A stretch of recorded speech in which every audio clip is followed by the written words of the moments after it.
Isso é uma coincidência imensa que agradeço, em primeiro lugar, antes de falar da coincidência, ao convite do meu amigo José Alves, na Unicamp, que está em Nova York neste momento, mas nós estamos felizes aqui, apesar disso. E também a própria CPFL e a TV Cultura, que gentilmente renovam este convite para poder vir falar num espaço tão especial, tão agradável, que é este café filosófico. A coincidência é que ontem Shakespeare estava de aniversário. 23 de abril, dia de São Jorge, para quem é devoto.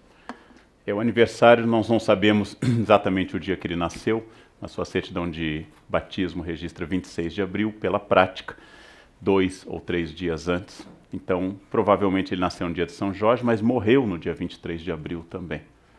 Mesmo dia em que, 23 de abril de 1616, que morreu Cervantes. Só que a Espanha seguiu o calendário gregoriano e a Inglaterra não. Ou seja, Shakespeare morreu há 399 anos e o ano que vem será o 4º centenário da morte de Shakespeare, com comemorações no mundo inteiro. Se ele estivesse vivo, ele faria hoje, ontem, 451 anos. Pouca gente, talvez só a Rainha Elizabeth II, pudesse lembrar desta infância shakespeariana.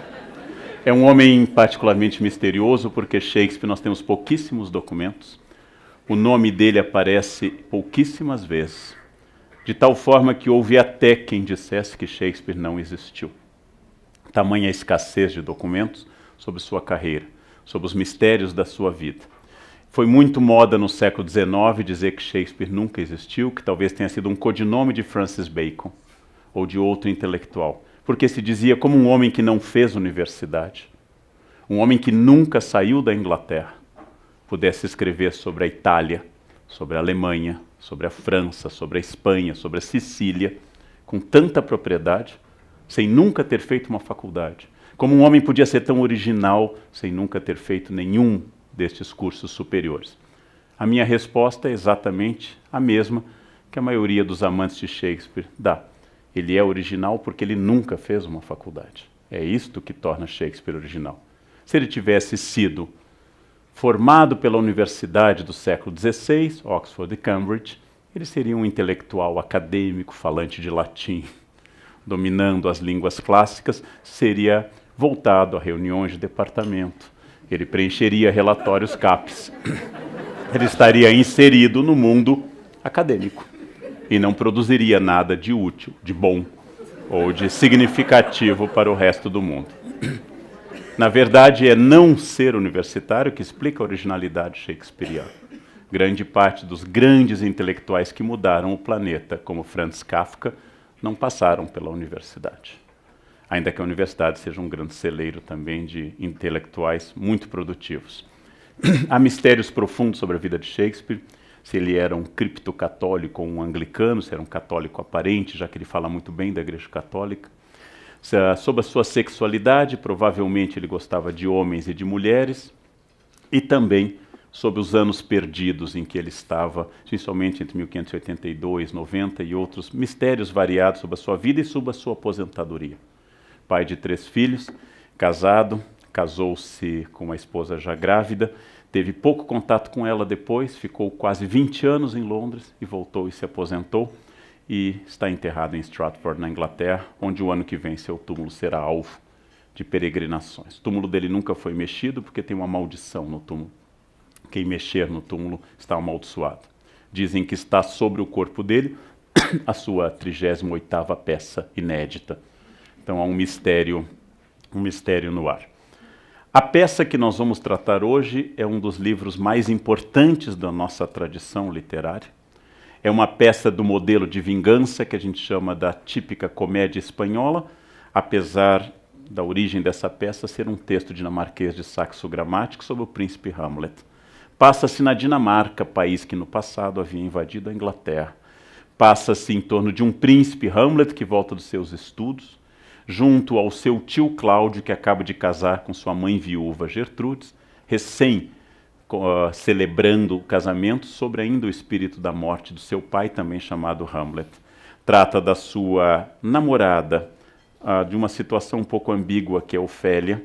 As duas personagens femininas, Gertrudes e Ofélia, são relativamente fracas na peça, ao contrário de outras peças, de um cortesão chamado Polônio, do seu filho Laertes, ele também é o pai de Ofélia, de amigos como Horácio e de pessoas ao redor da corte, como Rosencrantz e Guildenstern.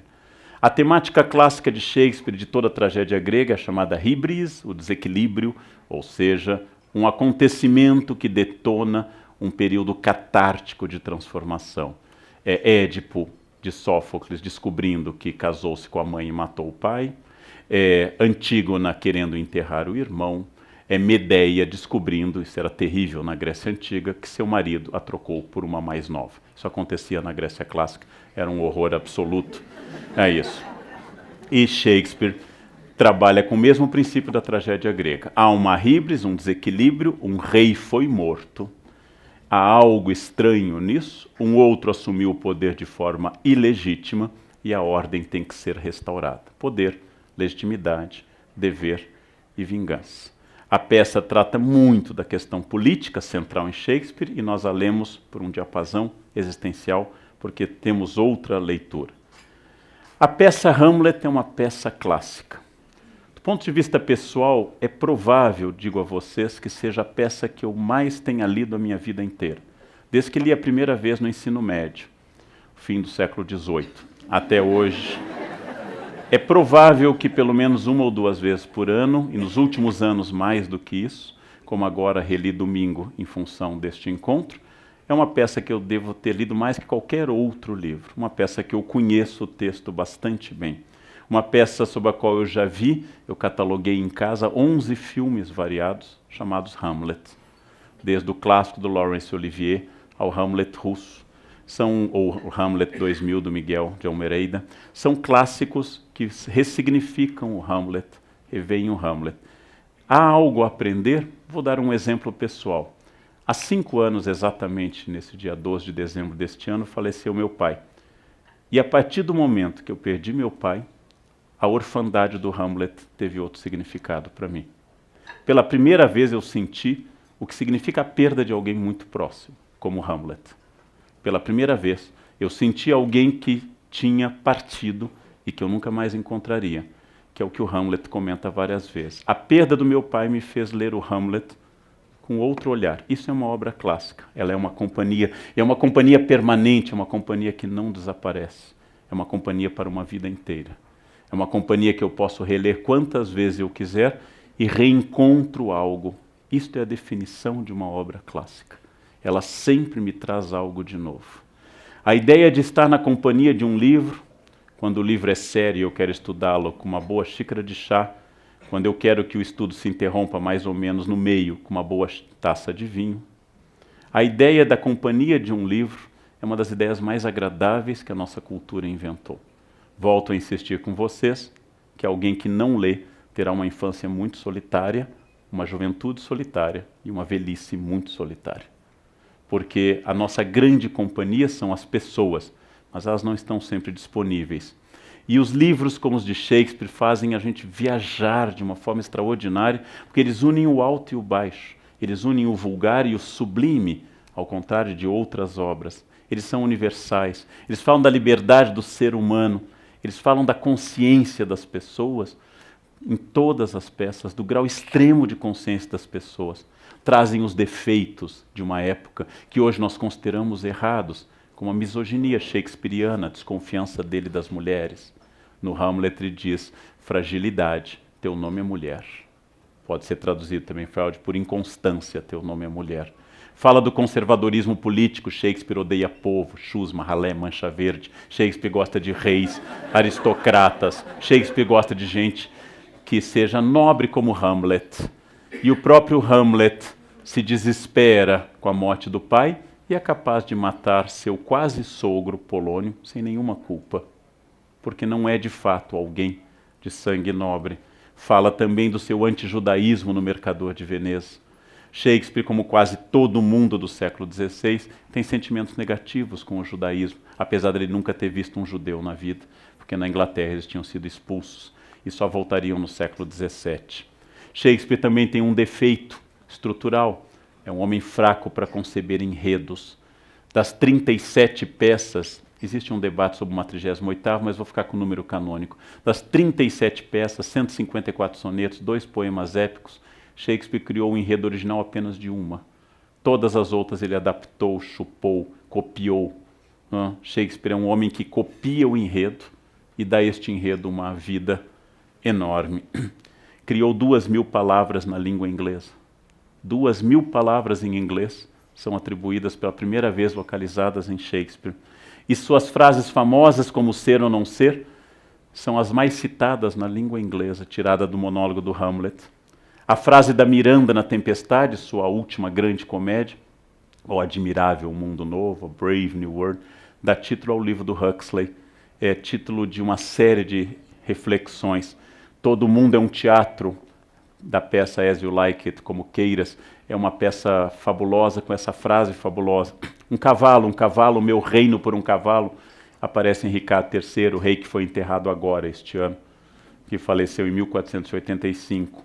O meu corpo é um jardim e a minha vontade é o jardineiro, diz o pior vilão de Shakespeare na peça Otelo, que é Iago. Seus temas como o amor, que as pessoas interpretam que Romeu e Julieta seja sobre o amor, na verdade não é, mas assim foi lido. Seu tema como ciúmes no Otelo, seu tema sobre o poder no Ricardo III, no Ricardo II, e a velhice no Rei Lear. A frase que eu mais gosto do Rei Lear, quando ele completa 90 anos e faz uma bobagem sem tamanho, seu bobo comenta com ele, pobre Lear, que ficou velho antes de ficar sábio.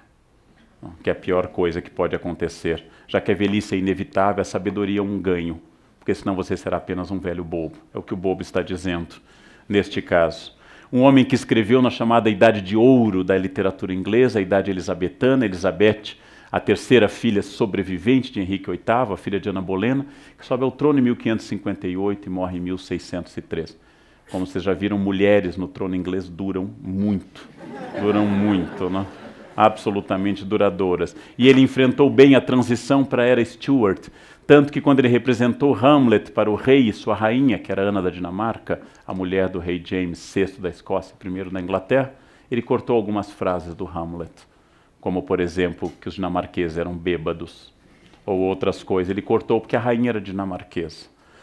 Ou seja, Shakespeare, William Shakespeare, nós costumamos não traduzir seu nome, ninguém chama de Guilherme Sacode a Lança, William Shakespeare, Guilherme Sacode a Lança. Nós não traduzimos o seu nome, mas a peça Hamlet às vezes é traduzida no português de Portugal como Rameleto ou Ameleto.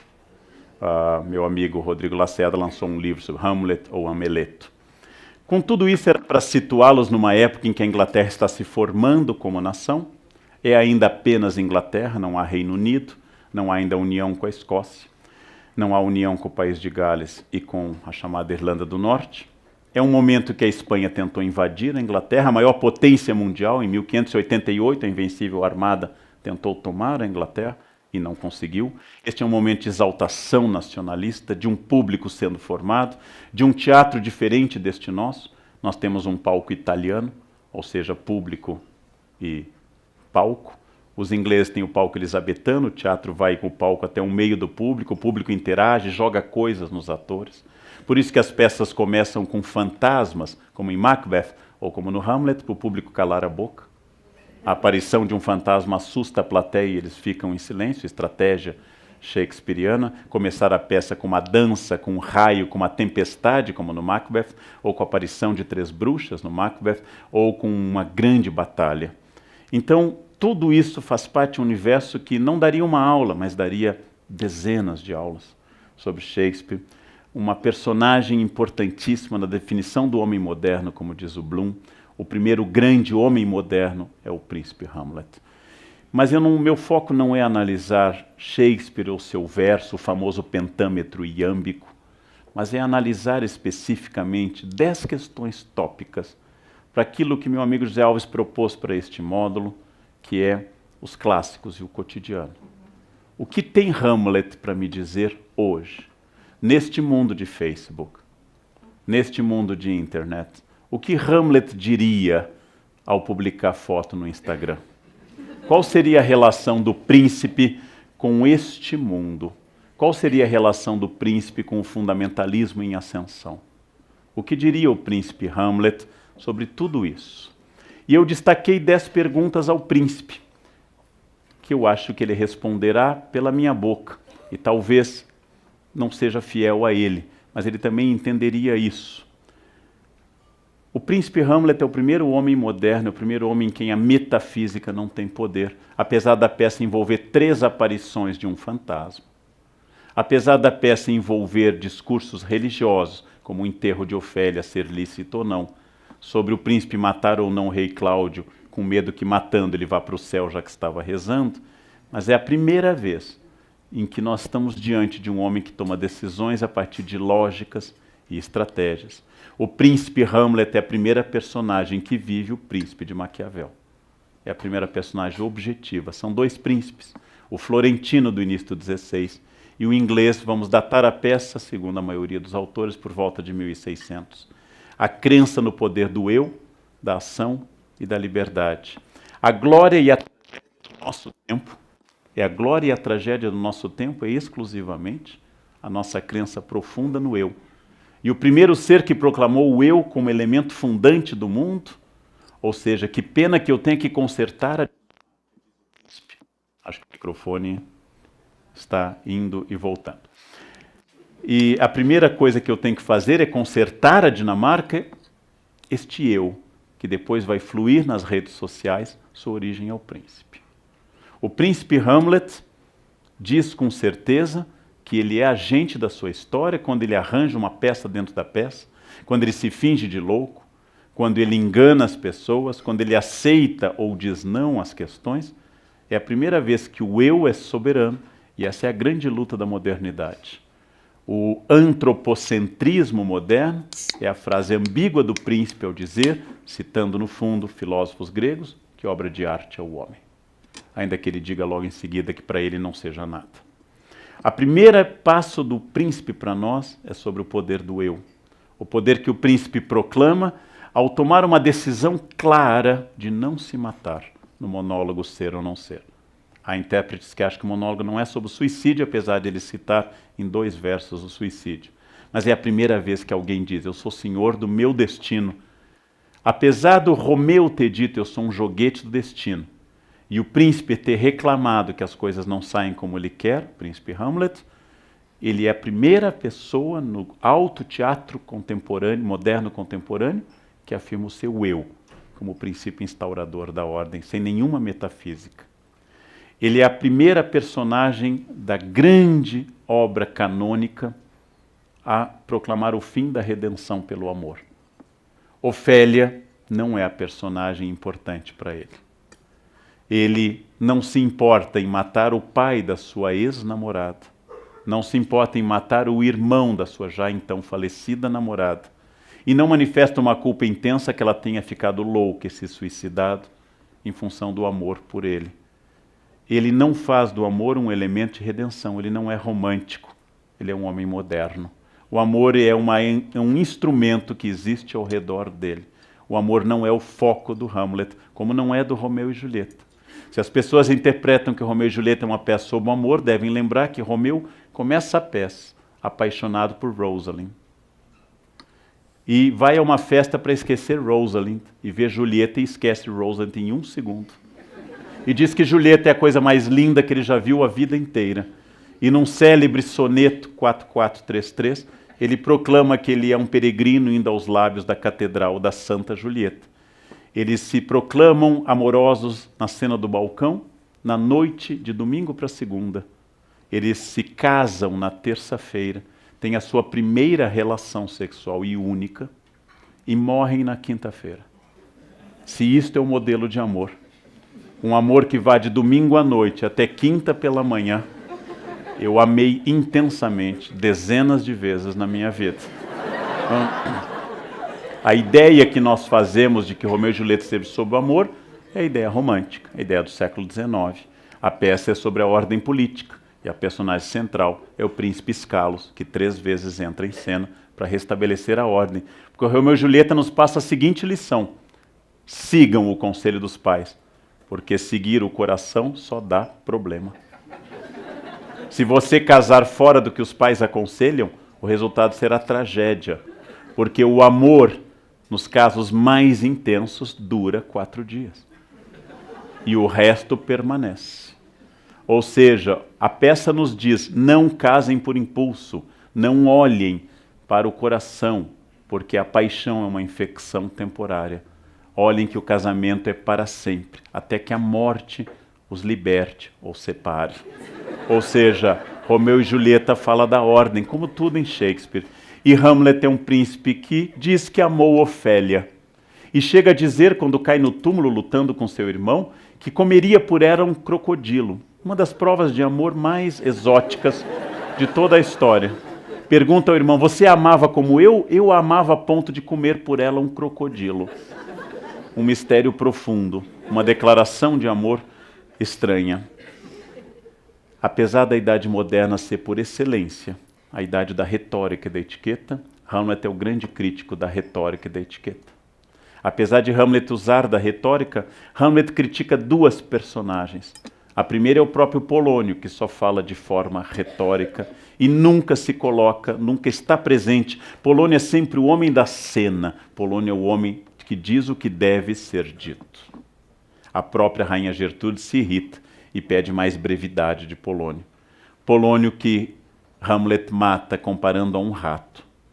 Polônio é o homem da etiqueta, é um homem da corte, e Hamlet o mata, dizendo que ele morreu exatamente do jeito que ele sempre viveu, ou seja, enganando aos outros. E quando uma personagem super afetada, na transição do ato 4 para o ato 5, vem convidá-los para um duelo entre Hamlet e o irmão de Ofélia, Hamlet pergunta ao seu amigo, você o conhece? Seu amigo diz, não, então você é uma boa pessoa. Porque ele é uma pessoa totalmente inclinada à etiqueta. No mesmo momento que a etiqueta e a retórica começavam a hipertrofiar na sociedade contemporânea, Hamlet começa a dizer que a etiqueta não tem nenhum valor. Que o importante é o que você é e não o que você aparenta, apesar de Hamlet dominar a retórica. Outro elemento importante, que eu chamei de 4º elemento, Hamlet é o anti-Facebook. Hamlet não só não é feliz, como não faz questão de parecer feliz.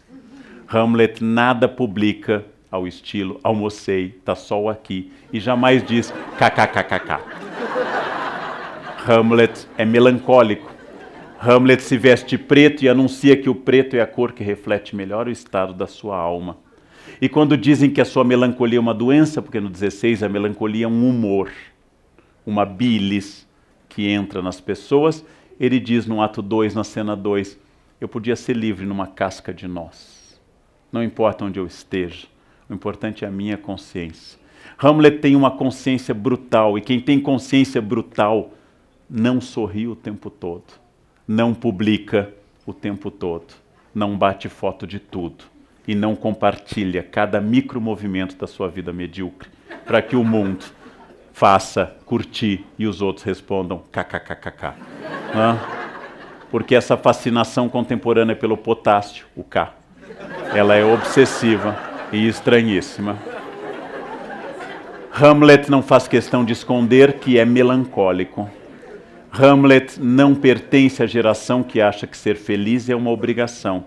Hamlet certamente acharia que os otimistas são mal informados.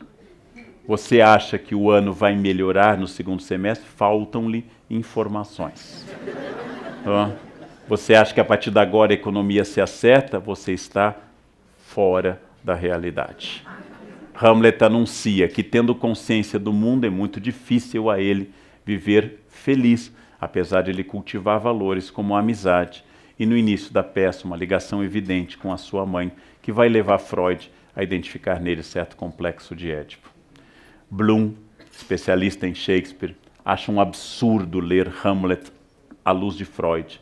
Ele acha que a gente deve ler Freud à luz de Shakespeare, porque a gente deve ler o menor pelo maior, e não o maior pelo menor.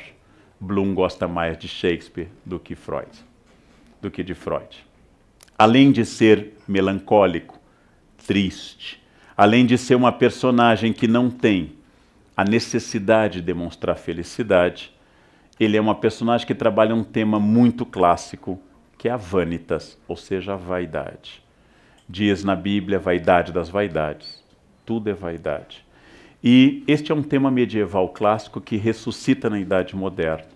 A cena mais impressionante sobre a Vanitas é quando ele enfrenta a única personagem de uma peça de 5 atos que o enfrenta de igual para igual, que é o coveiro.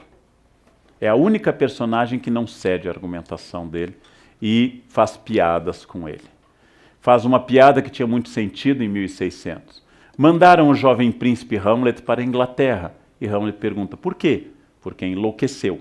E na Inglaterra ninguém notará a diferença. Então, é uma piada de 1600. Quando os coveiros mostram os crânios e ele encontra o bobo da corte, Yorick, que o colocara nas pernas, ele escreve, tradução da Ana Amélia, mais um, talvez o crânio de um advogado. Onde foram parar seus sofismas, suas cavilações, seus mandatos, suas chicanas? Por que permite agora que um patife estúpido lhe arrebente a caveira com essa pá imunda e não o denuncia por lesões corporais? No seu tempo, talvez este outro sujeito tenha sido um grande comprador de terras, com sua escritura, fianças, termos, hipotecas, retomada de posse. Será isso a retomada final das nossas posses? O termo de todos os nossos termos será termos a caveira? Ou seja, ele está dizendo aquilo que a Igreja diz toda a Idade Média, demonstrando sua ligação com uma tradição religiosa também estoica.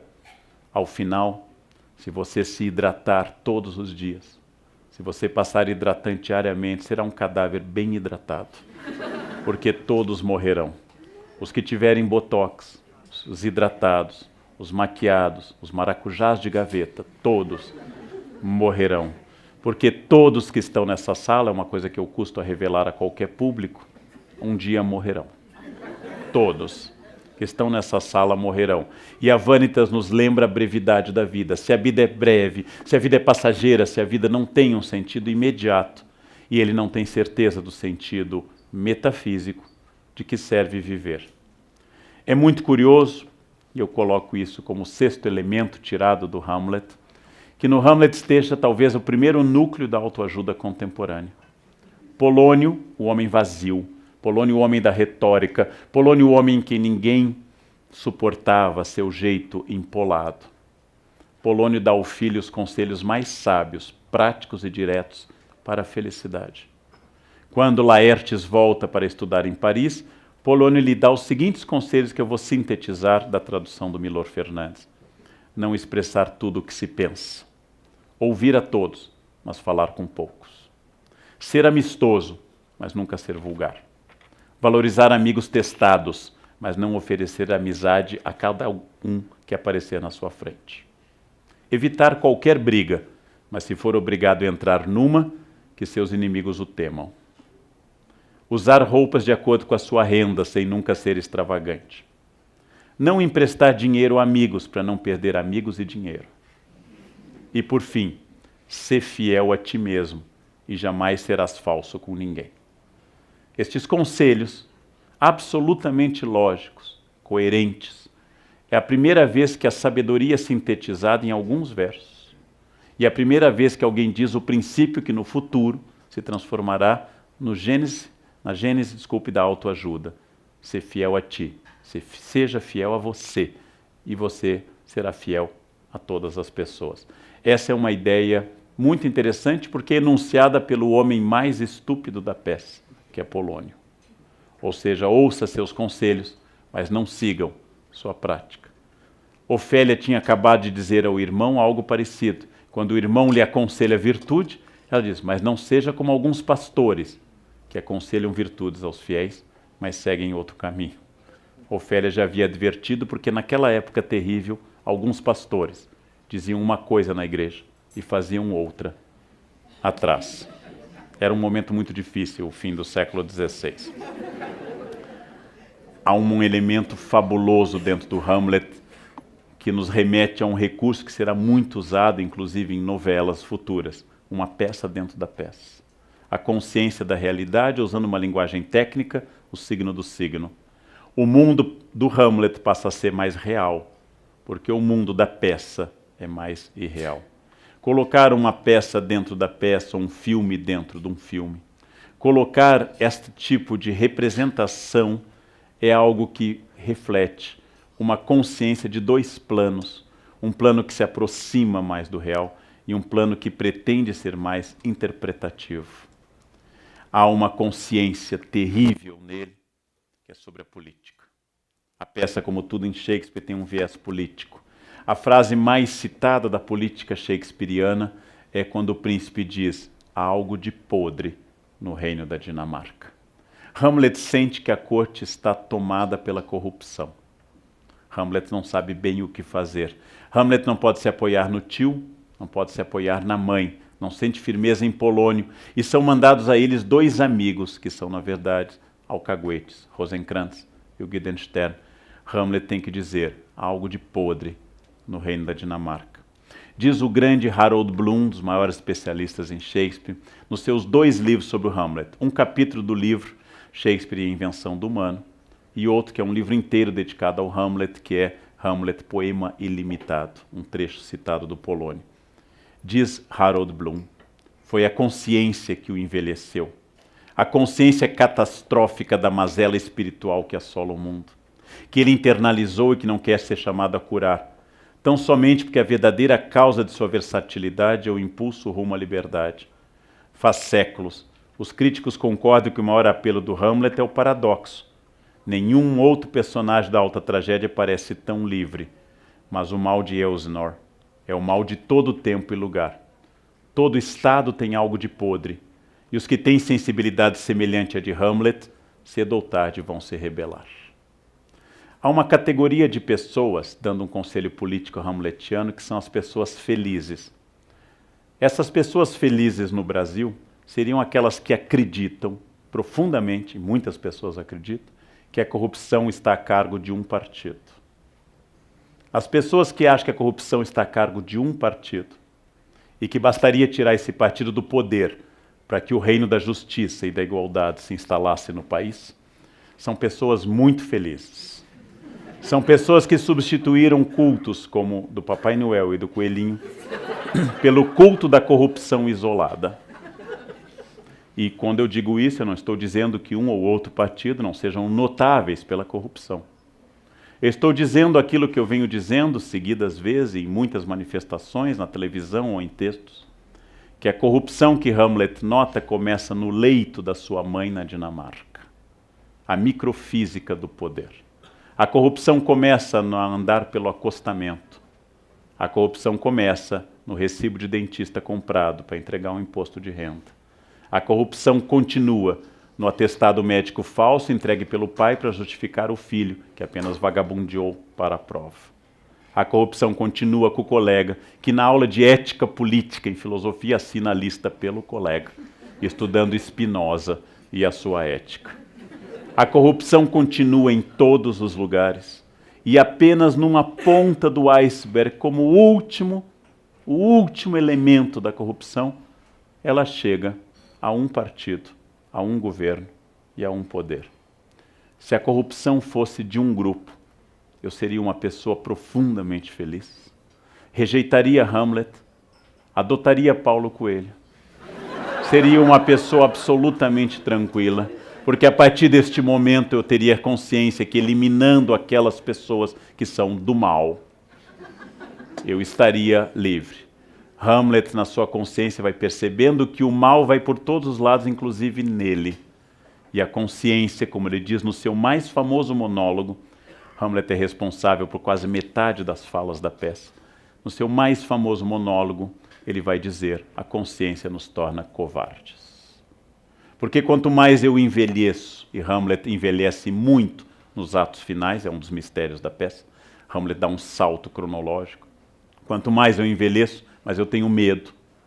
Quanto mais eu tenho medo, mais eu vou tendo consciência do mundo. Eu comentei um dia numa aula que, diante de uma piscina nova numa casa em Florianópolis, eu desci como desce uma pessoa na minha idade. Primeiro botei a ponta do pé para ver a temperatura da água.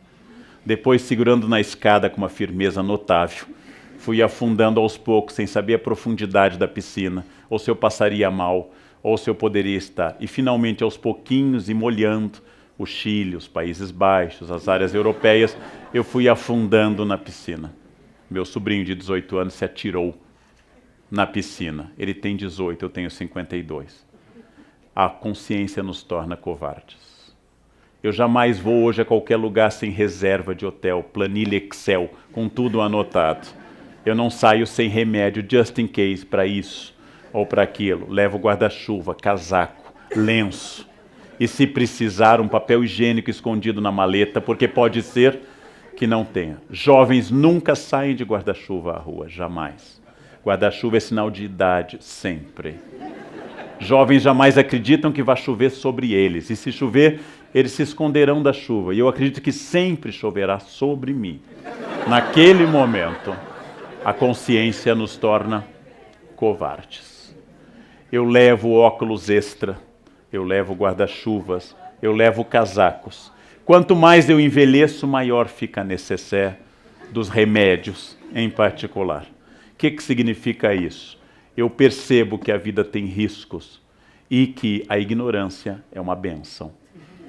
Ou seja, quanto menos eu soubesse dos riscos do mundo, melhor eu faria. E o que fazer com essa consciência? O que fazer com o fato que eu sei que enquanto os outros gritam dia 31 de dezembro, feliz ano novo, eu digo, vai ser um ano igual a todos.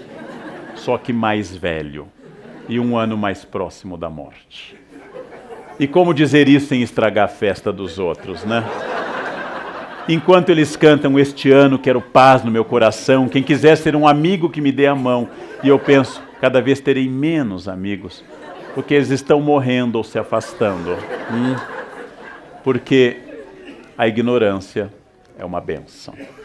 É uma bênção profunda. Ou seja, todo Estado tem algo de podre. E quando eu sei que a mudança de um governo não é a mudança de uma estrutura, eu não vou ter a expectativa, a alegria daquela nova posse no dia 1º de janeiro com o novo partido que vai restaurar a ética num país, enfim, transformado. E quando alguém me diz, na ditadura militar era melhor, eu digo, era uma beleza. Era uma beleza. Eu lembro dessa beleza, deste paraíso que era. Né? Ai, Dom Pedro II era ético, então eu listo 10 escândalos do Segundo Império para as pessoas. A consciência é um peso. Como seria bom imaginar que nós tivemos um imperador inteiramente simpático e um período em que, apesar da repressão, a ética tivesse dominado. Como seria bom. Só que não foi assim. A democracia, pelo contrário, trouxe à tona todas as mazelas do nosso mundo, e este é o defeito da democracia. Ela nos dá a consciência do que somos. E por isso esse espelho de Oscar Wilde, esse espelho de Dorian Gray, é desagradável, porque a medusa é a górgona que nos contempla, como na obra de Caravaggio, na Galeria dele Uffizi. Ser ou não ser? Pergunta o príncipe no 9º item que eu destaco. Qual é o sentido de ser ou não ser? O verbo to be, vocês sabem que em inglês pode ser tudo. Pintar, serzir, remendar, bordar, adicionar. O verbo to be é o primeiro e único verbo que os professores de inglês ensinam a vida inteira na escola. Porque ser ou não ser pode ser traduzido, como fazem alguns tradutores recentes, por existir ou não existir. Cada época diz uma leitura. O próprio Hamlet dá uma pista ao dizer a Horácio que ele entregaria de bom grado seu coração a um homem que fosse senhor das suas emoções. Porque uma pessoa passional é uma pessoa perigosa. Domínio de si. A pessoa que tem domínio de si, pensa o príncipe, é a pessoa que jamais se ofenderá. Como eu já disse em sala de aula várias vezes, eu só posso me ofender se eu não me conhecer. Alguém me insulta dizendo algo sobre uma questão pessoal. Só há 2 hipóteses. A pessoa está dizendo a verdade, ou ela está mentindo. Dizem que minha mãe é de moral duvidosa, insulto básico. Eu reflito sobre a biografia da minha mãe e não constato na biografia dela nenhuma indicação de que ela tenha tido moral duvidosa. Pelo contrário, sua aparência nas fotos, nunca sorrindo, é de alguém que foi fiel a vida inteira a um único marido. Jamais aquele sorriso largo de uma pessoa que viveu abertamente no mundo. Ora, com isso o que eu estou constatando? Dizem que minha mãe é isso. Ela não é, logo eu não posso ficar ofendido. E se ela fosse, também não poderia ficar ofendido. Alguém no trânsito me grita algo sobre uma opção sexual possível que o motorista que eu fechei interpreta que eu tenha. Duas hipóteses: de fato eu tenho e não me ofendo, ou de fato eu não tenho e não me ofendo. É como alguém me gritar careca e eu digo: bom, você vê, né? É sinal de que você é dotado da visão. Ou seja, o estoicismo de Hamlet é o estoicismo de quem se conhece. Quem pode ofendê-lo? Quando Polônio lhe pergunta o que o senhor está lendo, ele diz: palavras, palavras, palavras. E o Polônio vai começar a perceber que, debochando dele, Hamlet não perdeu a razão, mas está num outro tipo de sabedoria. Um homem que domina a si é um homem a quem Hamlet entregaria seu coração. A consciência moderna nos leva ao grande mal da modernidade que ninguém resolveu, e Hamlet apenas destapou essa pequena caixa de Pandora, a solidão estrutural da consciência moderna. Somos seres solitários. Sempre fomos, mas a consciência coletivista medieval dava a sensação de uma cristandade no Ocidente, de uma unidade, de um Deus que por todos zelava, de uma sociedade igual religiosamente. A modernidade trouxe a diversidade religiosa e a diversidade política. O inferno, vai pensar Sartre no século XX, está nos outros, diz uma de suas personagens numa peça Entre Quatro Paredes. Sartre e Hamlet chegam à consciência de que eu estou inevitavelmente isolado na minha consciência. E a necessidade do mundo nos oferecer coisas novas porque eu não tenho nada a interagir com o mundo. Por que é que o príncipe Hamlet lê apenas um livro toda a peça?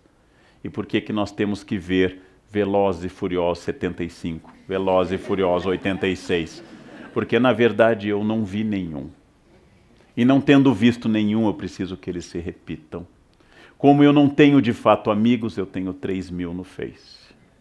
Como eu não tenho uma vida interessante, eu fotografo tudo na minha e compartilho com todos.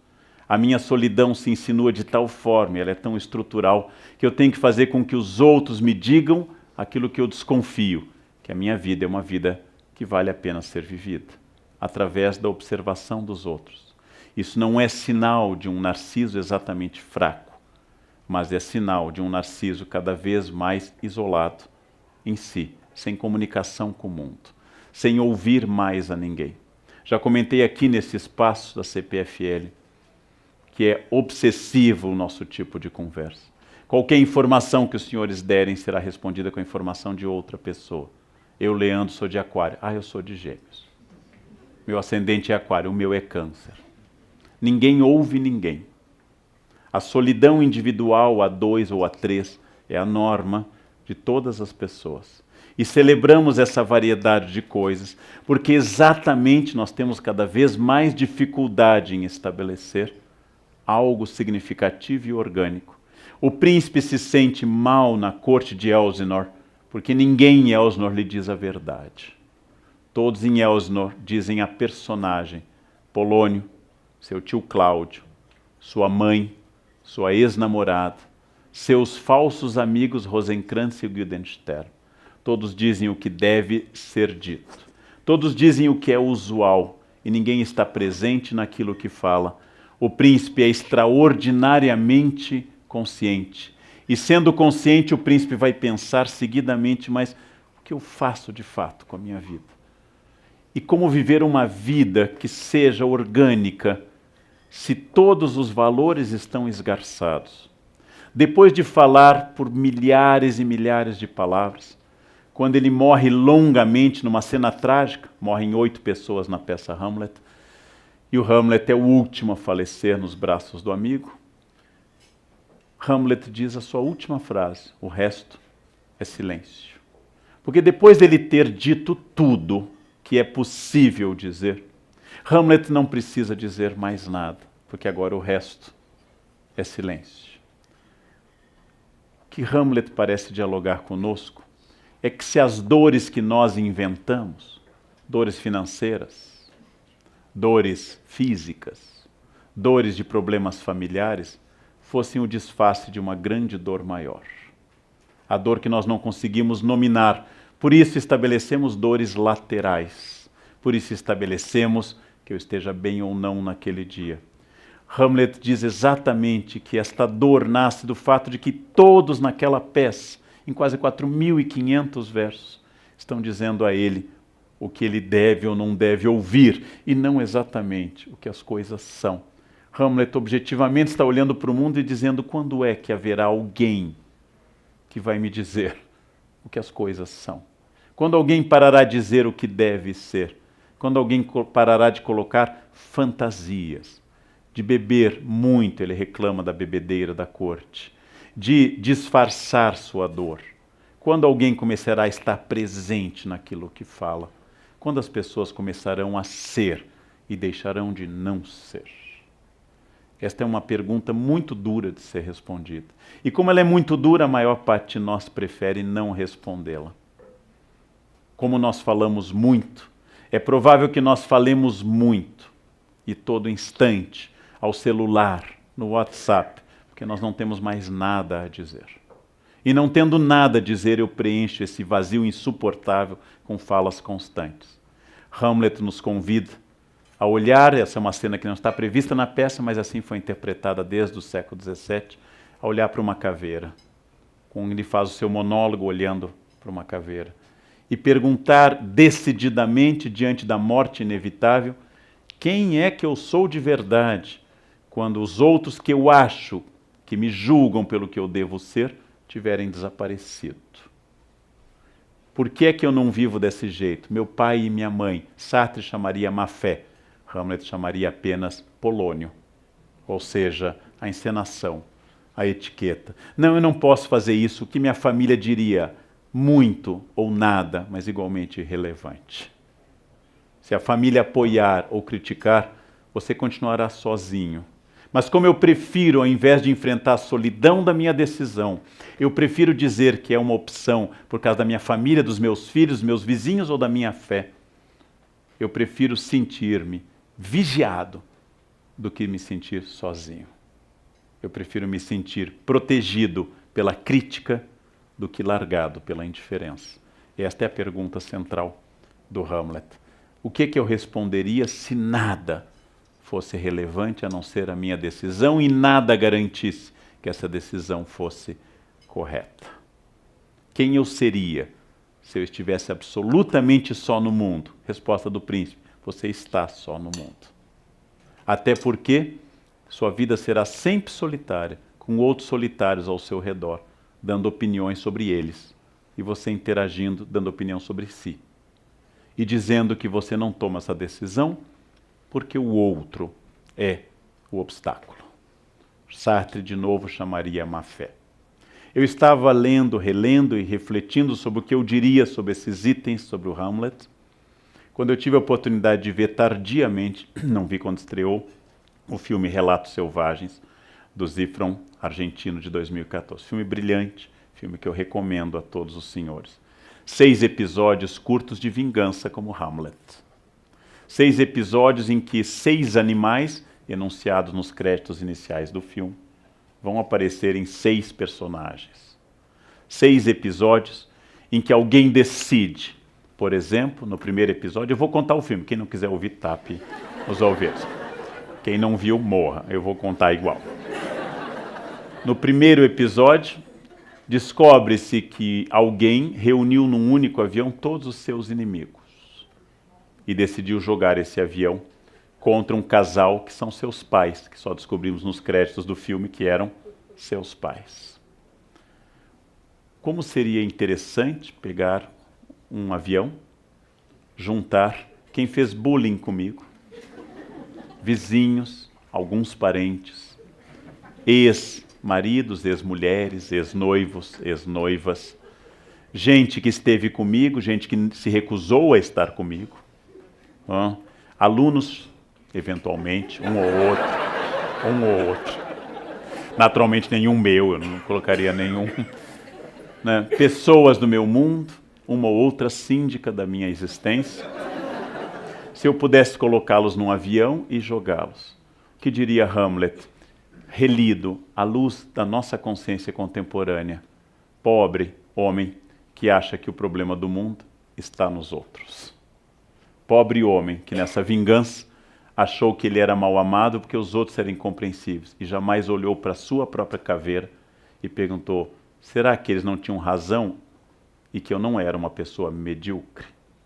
Por que eu acho que todo mundo que me persegue tem inveja? Pode ser simplesmente alguém que esteja reconhecendo a minha falta de qualidades. Será que humildade não é o disfarce ético da falta de qualidades? Uma briga de trânsito vale a pena? O filme mostra duas pessoas que, envolvidas numa híbris, num desequilíbrio, vão até a morte. E quando os dois estão queimados num cadáver final, o guarda lança a hipótese: é um crime passional. E provavelmente sim. Não passional porque os dois homens, machos héteros alfa, tenham tido um caso, mas passional porque ambos são vítimas da sua paixão. Passional porque ambos não se conheceram e decidiram que o ressentimento de dois mereceria a morte de ambos. Um por não ter o carro do outro e outro por não permitir que um carro simples barrasse a sua passagem. Se a minha honra está no ano do carro, há algo de podre no reino da Dinamarca. Muito podre. Como é que eu posso ser racional, um engenheiro, num estado latino? É o que descobre o senhor Bombita, um homem que pensa racionalmente, mas descobre que ele é guinchado e multado sem razão. E ele decide que o Estado deve ser racional. E ele morre nessa tentativa, não morre no sentido físico, mas ele decide se vingar do Estado. Curiosamente, ele é amado apenas quando faz essa vingança. O que fazer se o meu pior inimigo vier jantar no meu restaurante? Colocar veneno de rato na comida, obviamente.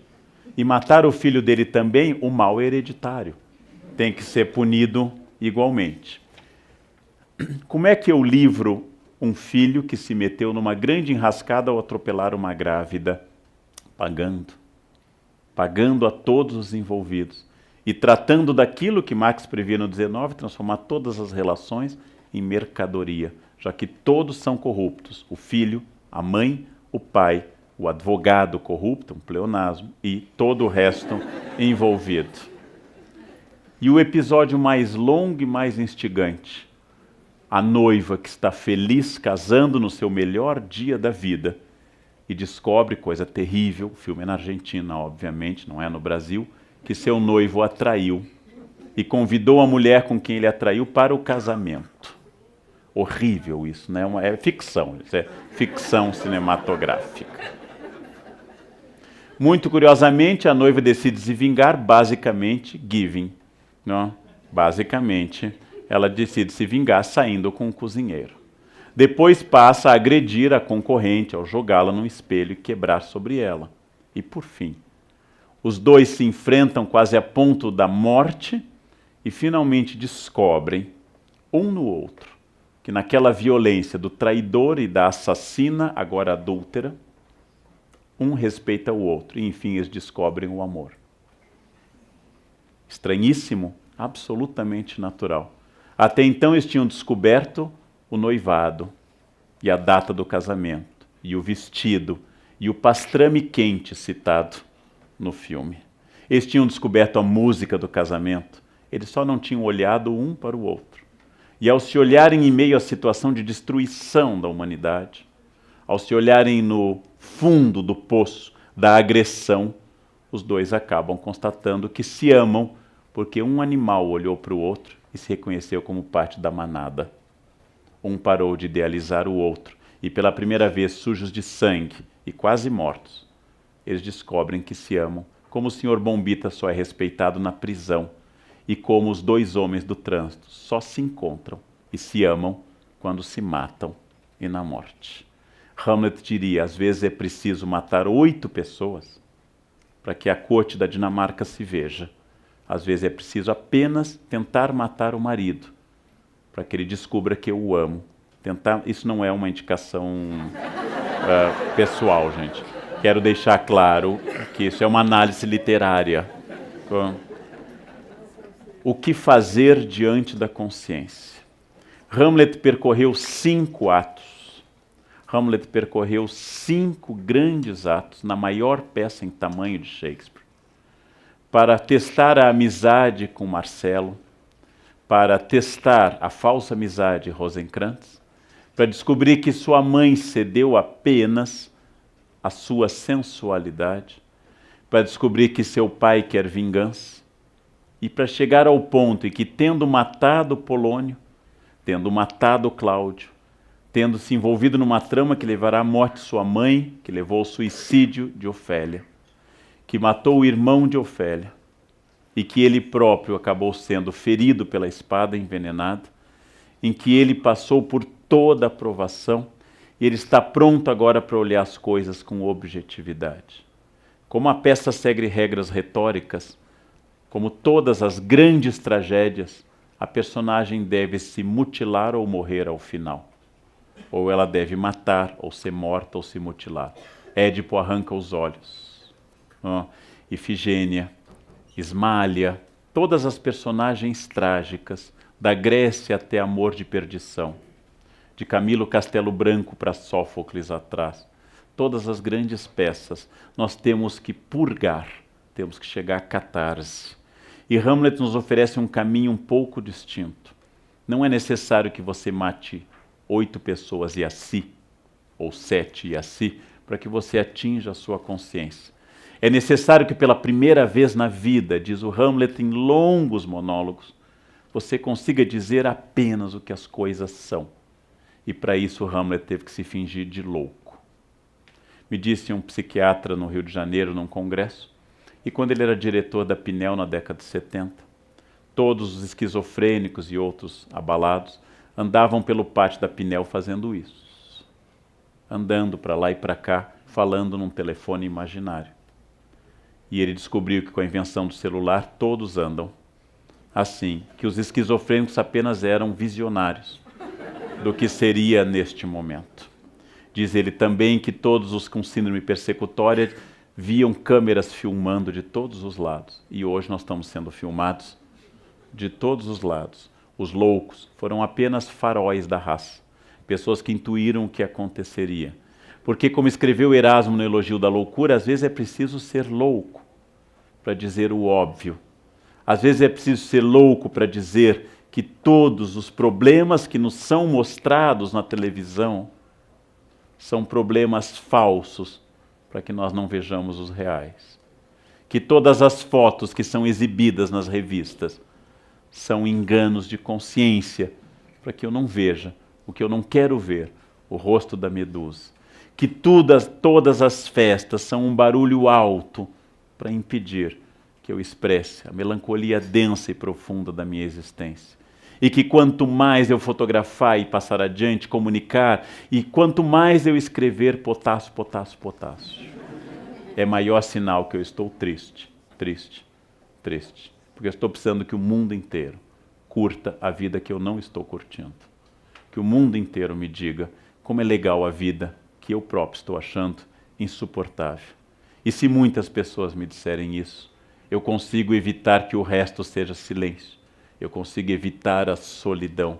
E eu consigo, finalmente, descobrir que eu vivo em sociedade, mas que a minha consciência é minha, que o meu projeto é meu, que minha vida é absolutamente minha, que ela é resultado das minhas escolhas, que o meu eu é imperativo, que eu estarei onde eu desejar, construirei a família que eu desejar, a partir de uma série de reflexões e ações que vão interagir com o real, que vão interagir com a decisão das outras pessoas. Escreveu em espírito Foucaultiano um filósofo que nós estabelecemos hospícios a partir do século XIX para que nós pudéssemos ter a certeza de que os que estão lá dentro são loucos. Logo, por consequência, conclusão lógica, eu não sou. Se eu não estou no hospício, há uma chance grande de eu não ser louco. A Idade Média não tinha hospícios, porque a separação entre loucos e não loucos era muito mais fluida na Idade Média. Hamlet nos diz que nós temos que estabelecer poderes, temos que estabelecer cenas, temos que estabelecer etiquetas, formalidades, porque eu não aguento constatar que todo mundo é um teatro e que o papel que eu estou representando e que cada um representa na sua vida é insuportável, porque não é o papel que eu escrevi, não é o papel que eu queria, não é o papel absolutamente daquilo que eu desejava. Recebi uma revelação de um senhor, que muito simples, porteiro de um local que eu frequento, confessou-me que retirou todo o seu fundo de garantia de uma vida inteira para assistir, não vou identificar o time, um time que ele seguia e que jogaria no Japão uma Mundial de Clubes. Ao narrar isso, todas as pessoas que ouviram a história ficaram horrorizadas. Como é que uma pessoa tira o produto de uma vida do banco e vai ver um time num país distante, numa viagem caríssima que é o Japão? E eu pensei, é provável que seja a única coisa que ele fez. Absolutamente notável, épica e dele. E todas as outras, guardar dinheiro, comprar casa, financiar, entrar num programa habitacional e trabalhar todos os dias, sejam o palco no qual ele foi ensinado pela família, por Deus, pela religião, a funcionar. Na insanidade deste porteiro, ele pela primeira vez foi alguém. E quando ele tiver netos, talvez ele diga, a única coisa que ele fez a vida inteira, vovô tirou todo o dinheiro e foi ver o time ser campeão em Tóquio. Os netos não saberão, como ele não sabe bem onde fica Tóquio. Mas aquele ato extremo, ousado, terrivelmente épico, foi a grande insanidade lógica que deu luz e sentido à vida dele. Hamlet está dizendo, quando todo mundo é normal, racional, equilibrado, poupa, tem plano de saúde, se veste equilibradamente, combina bege com marrom, azul marinho com azul celeste, usa sapato preto fechado. Quando as mulheres vão para a entrevista com colar de pérolas e tailleur, e os homens de terno escuro e gravata bordô.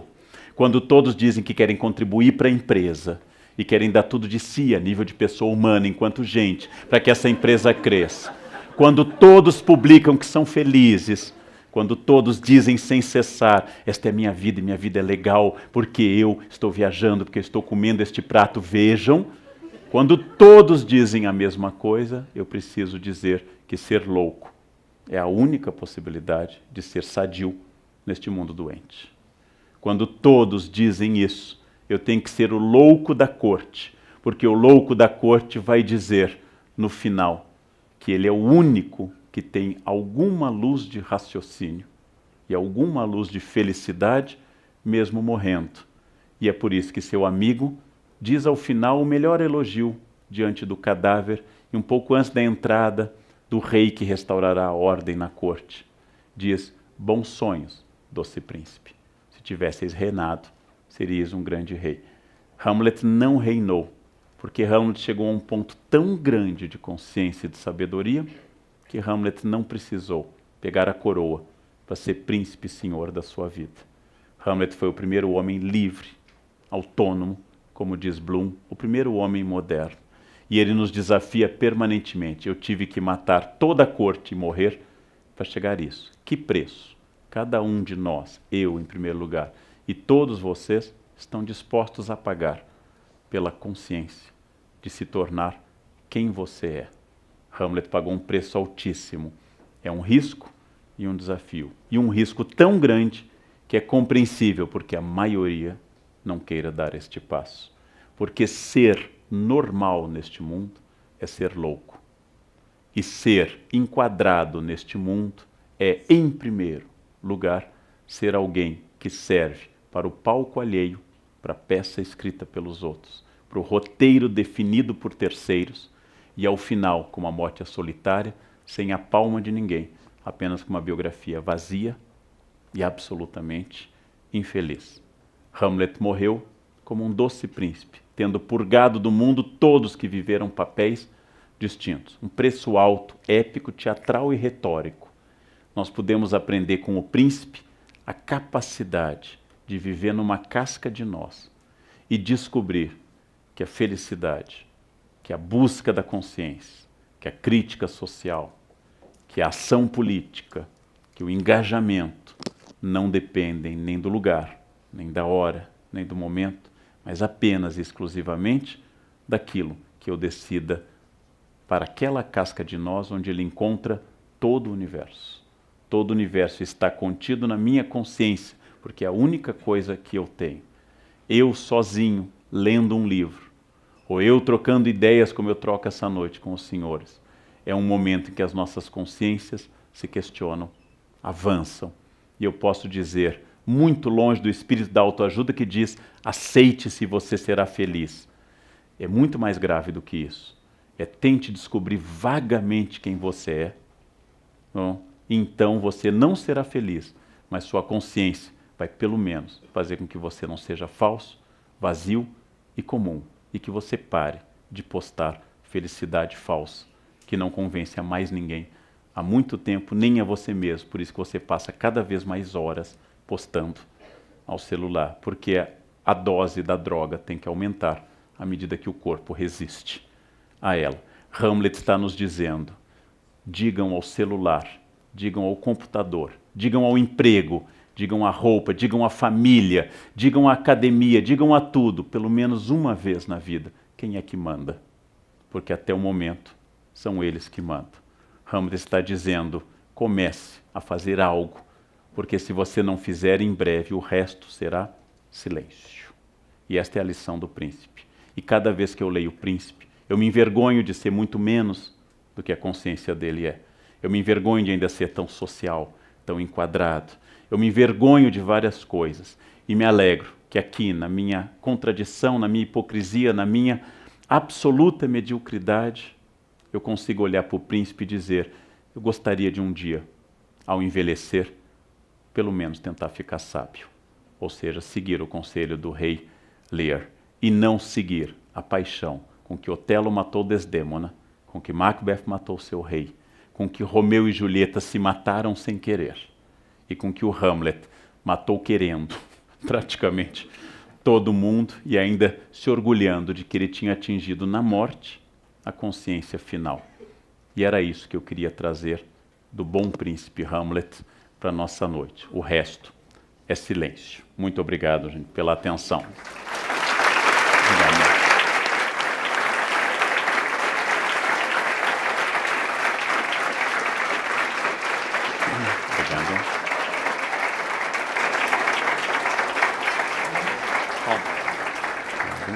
Como sempre, Leandro nos surpreende com essas palestras brilhantes, é dizer pouco, né? Com esse poder de sedução que ele tem, absolutamente ímpar. Passamos agora, então, para as perguntas de vocês. Por favor, levantem a mão, aguardem alguns segundos. Vocês sabem que estamos gravando, portanto, tenham um pouquinho de paciência. Procurem ser objetivos, fazendo perguntas, não é? De maneira tal que a maioria das pessoas possa participar. Vamos, porém, começar a primeira pergunta com uma pergunta do nosso curador para o Leandro. Por favor.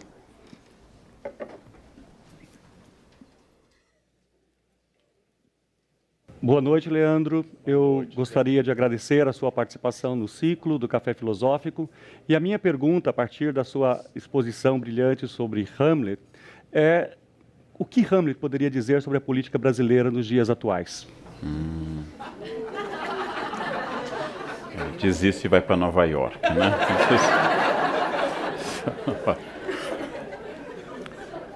Eu acho que, em primeiro lugar, Hamlet riria da nossa bipolaridade. Nós estamos num momento de extrema burrice argumentativa. Ou você é uma coisa ou outra. Toda bipolaridade tem tratamento psiquiátrico, gente. O meu grande drama com a política atual é a pobreza da argumentação dos dois lados. Do esgotamento argumentativo dos dois lados. A constatação de que há algo de podre no reino da Dinamarca ou no reino de Brasília. É uma constatação dura de todas as épocas. A nossa capacidade de ouvir está muito baixa. No momento que eu não quero ouvir mais nada, a solução, em geral, seria a guerra civil.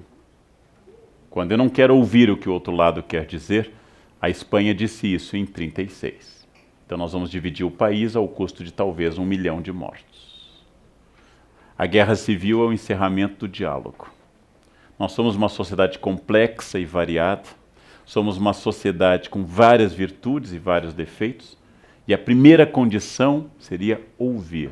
Ouvir para fugir da bipolaridade. A bipolaridade é um recurso retórico. Ou você é Deus, ou diabo.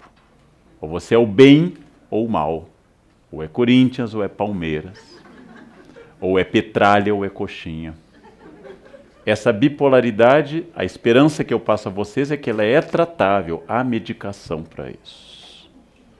Ela se resolve relembrando os objetivos em comum da grande política e não da política partidária. Nenhum dos partidos que ora nos dirige tem a idade do país. Nenhum abarca a complexidade do país. Todos, com seus bons e maus seguidores, são soluções dadas momentâneas. Então, dizendo ao meu amigo Zé, que é especialista em política e gosta muito de política, que a primeira condição da política é o diálogo, porque o diálogo nos humaniza. E você entende que, em geral, seu ódio ao outro é seu medo de si. Essa seria a resposta hamletiana.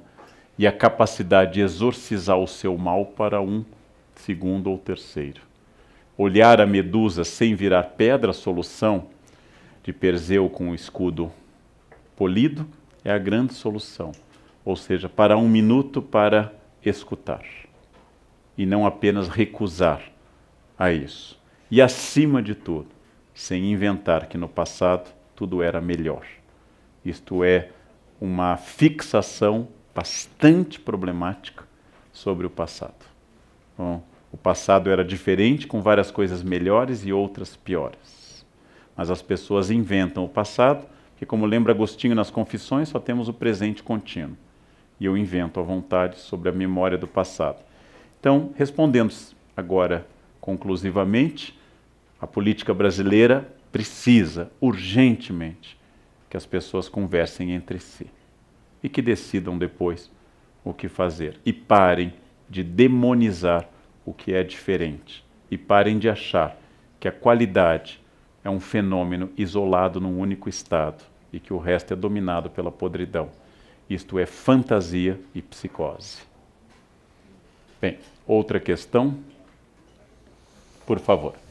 Boa noite, professor. Boa noite. O Café Filosófico está sendo transmitido ao vivo pelo site da CPFL Cultura, onde mais de 800 pessoas acompanham a palestra online e participam do chat. A Sônia pergunta: será que não estamos quebrando essa ideia de solidão quando somos solidários? Quando pedimos uma cidade humanizada, plural, coletiva e respeitosa às diversidades? Pode ser que sim, Sônia, e agradeço a pergunta, mas solidário tem uma raiz semântica muito próxima de solitário.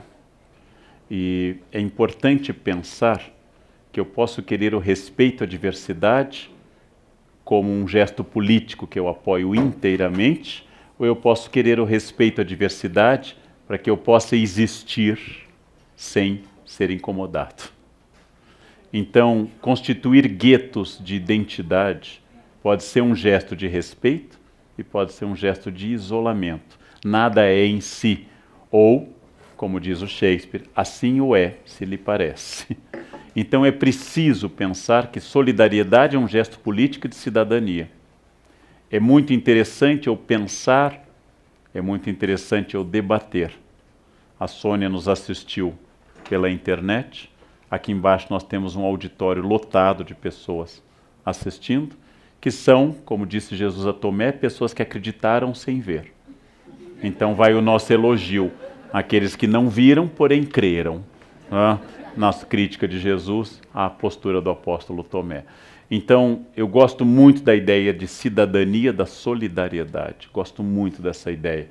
Mas temo que o discurso contemporâneo tenha a ver com uma prática norte-americana, que se eu tiver no Supremo Tribunal Federal um negro, uma mulher, uma lésbica, um gay, um heterossexual, um branco, um loiro, um raquítico, um anêmico, um chinês, eu garantirei a democracia, como se qualquer um desses não fosse apenas um ser humano. E como se eu pudesse garantir a democracia pelo mosaico. Ou seja, de que claro que a representatividade da individualidade e da especificidade é fundamental. Mas a solução também pode esconder uma vontade, que cada um seja o que quiser à vontade, sem precisar negociar com ninguém. Esta diferença, que eu acho que isso é muito mais contemporâneo e forte hoje. Outra questão?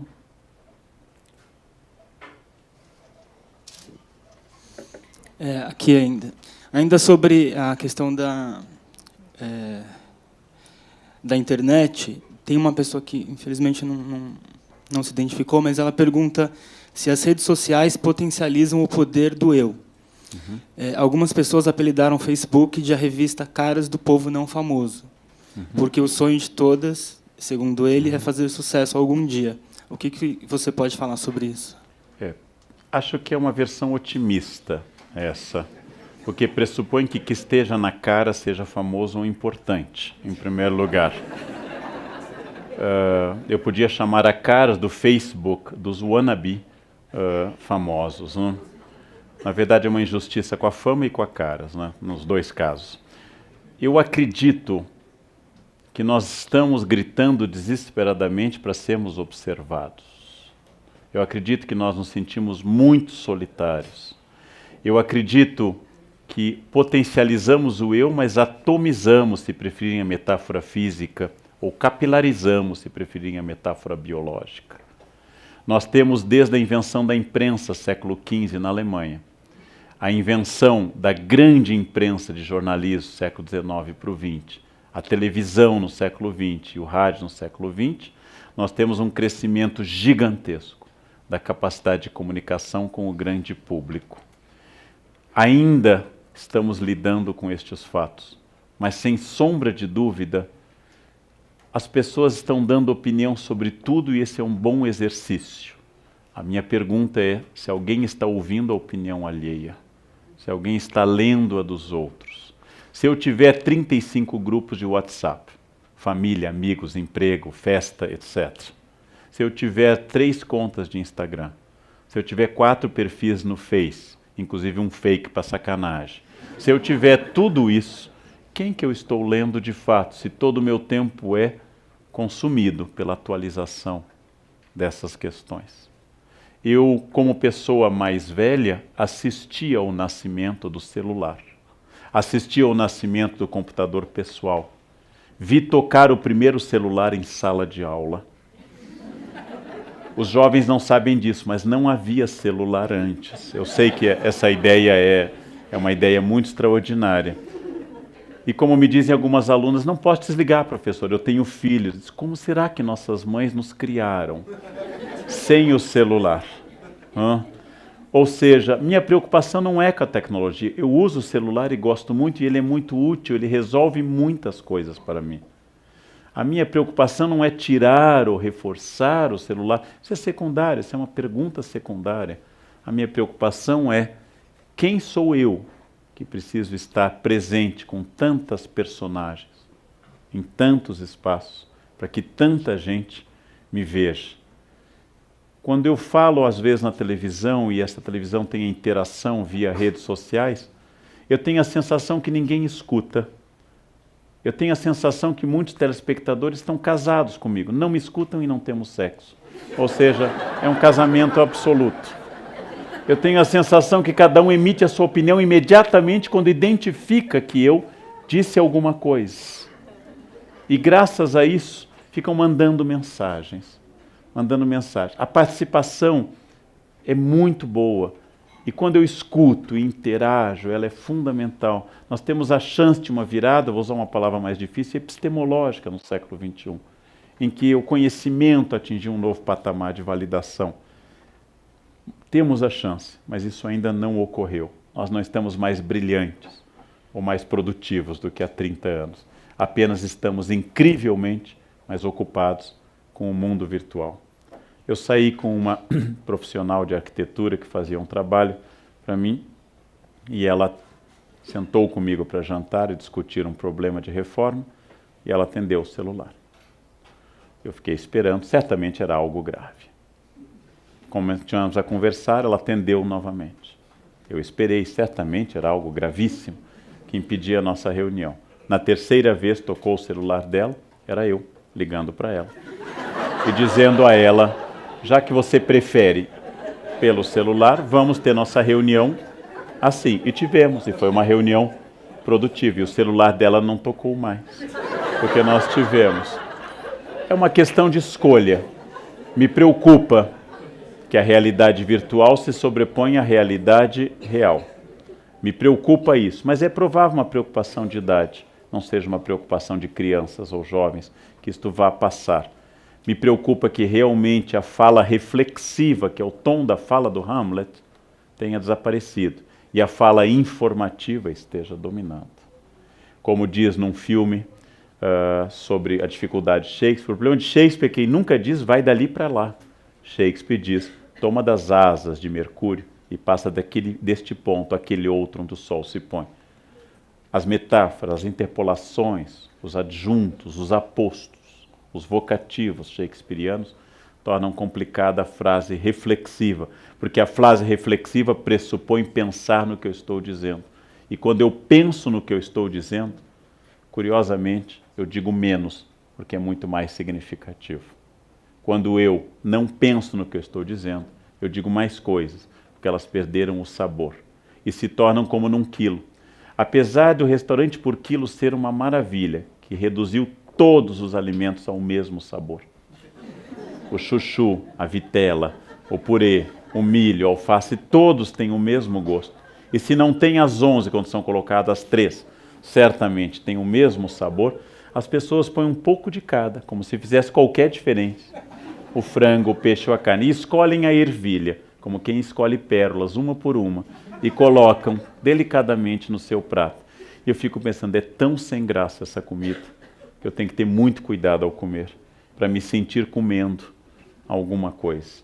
Ou seja, quando eu não tenho sabor nas coisas que eu vivo e faço, eu multiplico as coisas que eu vivo e faço. E falo mais, e saio mais, e faço mais festas, e tenho mais amigos, e viajo mais, e não paro de viajar, porque como eu não consigo estar comigo, eu quero estar em todos os lugares do mundo, porque eu não tolero estar na minha casa, ou pensativo. Então eu tenho que estar no estresse do aeroporto e visitando. Você foi à Argentina? Fui, já fui a Buenos Aires, já fui a Equador, mas você conhece Salta? Ai, Salta eu não conheço, então vamos a Salta neste momento. Agora eu fui a Salta. E a Patagônia? Você conhece a Patagônia? Não. E Mar del Plata? Ou seja, é uma vida para rodar, rodar, rodar, até que eu fique tão tonto que eu perca a consciência de mim mesmo. Por isso que nós viajamos mais do que jamais viajamos no passado, porque nós não estamos vendo mais nada. E batemos fotos que vão para o computador e não vão ser vistas por ninguém. Ou vão ser enviadas para 10 mil pessoas que não vão ver, ou vão ter inveja de eu estar viajando e vão responder apenas kkkk. Ou seja, este é o vazio que o Hamlet estranharia, já que o Hamlet faz toda a peça dele, a mais reduzida de todas, num único espaço da corte, num único espaço de Elsinore, em salas do palácio. E dali apenas eles falam de uma viagem à Inglaterra de navio e falam de uma ida a Heidelberg, uma ida a Paris, mas toda a peça se passa ali, porque a casca de nós do Hamlet é suficiente reinado, é suficiente para ele. Outra questão, por favor. Boa noite. Boa noite. Eu gostaria de perguntar se você acha que a tomada de consciência do Hamlet faz com que ele perca o medo da morte, e se você acha que a nossa sociedade se esquece um pouquinho desse fato que nós vamos morrer. A pergunta objetiva seria por que ter medo do que é inevitável? Como eu não posso ter medo do pôr do sol, eu não posso ter medo da morte. Não adianta eu dizer, acho que amanhã o sol vai nascer. Eu não posso ter medo daquilo que, independente da minha vontade, vai ocorrer. Então, a morte é absolutamente estranho, o medo da morte. As pessoas chegam a um grau do eu que, como diz num belíssimo livro Boris Fausto, O Brilho do Bronze, ele fala de um amigo que disse, eu não acredito em Deus, mas se houver algo eu volto para lhe dizer. Ou seja, talvez não exista um Deus, mas o meu eu existe, e ele vai sobreviver na eternidade e vai voltar. É uma crença de que o meu eu é mais forte até do que Deus. É interessante isso. Eu acho que o medo da morte tem uma resposta religiosa clássica, e o medo da morte é negado na nossa cultura, mas na verdade nós não pensamos que nós possamos ser mortais. O fato de que cada vez mais nós queremos prolongar a juventude é um momento histórico muito específico. Ou seja, o fato de que a velhice seja tida como um defeito e não como um estágio apenas da existência, é um fato muito contemporâneo, desde a ascensão da juventude a partir da década de 60 do século XX. O fato de que os jovens dominam uma tecnologia que os mais velhos não dominam, e pela primeira vez na história, os mais velhos não são os detentores do saber da tribo, mas os mais jovens, faz com que nós, inclusive, nos submetamos a coisas absolutamente estranhas para parecermos jovens. Eu tenho colegas da minha faixa etária e alguém os chama de senhores. Ai, vai parecer que eu sou velho. É sempre uma questão de comparação. Se eu vou me comparar com uma planária ou com a pirâmide de Kelps, para saber se eu sou velho ou se eu sou jovem. Como eu já cumpri mais da metade da existência, dizer pelo menos que eu sou uma pessoa experiente é justo. E é inevitável que assim seja. Mas o que eu quero dizer é que o medo da morte é sinal de falta de conhecimento. A grande sabedoria de vida é a preparação para aquilo que vai dar sentido a tudo que eu fiz, que é morrer. Quando eu morrer, eu terei dado sentido a tudo que eu fiz. E poderei dizer, quiçá, o que disse Gandhi, um pouco antes de ser assassinado, em janeiro de 48. Qual mensagem o senhor deixa para a Índia? E ele responde, a minha mensagem é a minha vida. Esta é a grande questão. A morte é inevitável. Ter medo dela é absolutamente estranho. Ah, eu tenho medo, vai morrer igual. Ah. Bom, se você acha que deve se matar, seja discreto, não precisa ficar um local famoso nem jogar um avião. É isso, mate-se discretamente. Vá à Índia, tome um copo d'água numa praça e pronto, discretamente, né? Suavemente sentado numa praça e pronto. É isso, não precisa levar dezenas, porque a pessoa que quer se matar num local famoso ou levar um avião, mais 149 pessoas junto, é uma pessoa que não é um suicida, é um carente, é um narcísico, que quer dar um sentido glorioso à sua morte, já que sua vida não teve absolutamente nenhum. A vida, gente, sem a morte, hamletianamente falando, seria insuportável. A Sibila Cumana, que pediu a juventude eterna ao deus Apolo, e se esqueceu, a vida eterna, esqueceu de pedir a juventude, quando completou 1000 anos queria morrer, mas não conseguia. Os vampiros são melancólicos, porque são eternos. Em crepúsculo, alvorecer, pôr do sol, arrebol, os vampiros são sempre depressivos, estão sempre mal, sempre olham para baixo, meia luz, porque os vampiros não morrem. É só morrer que torna a vida plena de sentido. Se eu chego e digo, este é o último, se essa fosse a última aula que eu vou dar na minha vida de professor, essa aula teria um sentido extraordinário. É exatamente o fim que torna algo mais importante. Morrer é o que nos torna úteis e práticos. E quando eu for esquecido, a minha vida terá atingido seu pleno patamar. Porque ser esquecido significa que o papel foi cumprido. E como qualquer ser, eu desapareci. Não é melancólico e não é depressivo. É absolutamente alegre. Melancólico e depressivo é você querer esconder a idade ou a falência inevitável da vida. Absolutamente inevitável. Outra pergunta?